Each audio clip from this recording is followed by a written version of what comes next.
So yun, magandang hapon mga kaibigan.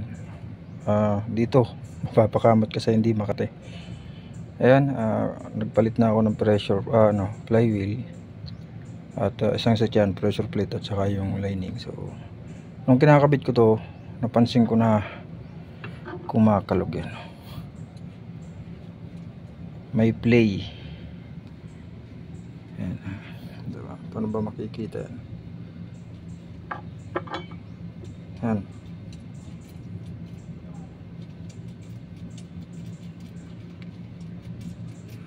So yun, para sigurado, kasi hindi naman dapat gumagalaw yan ng up and down.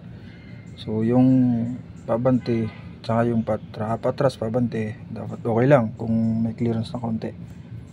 Pero ito, since pababa at pataas ang play nito, so 6HF1 6HE1 ang makina nito mga kaibigan. Maging aware tayo dito, laging checkin na natin kapag nandito na. Ito wala tong lagapak, tahimik ang makina, madaling i-start.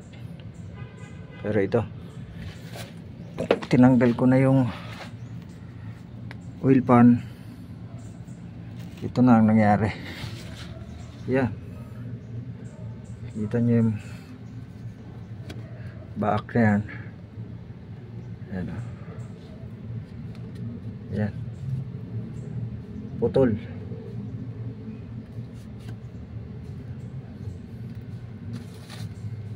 So talagang papakamot kasi hindi makati dito.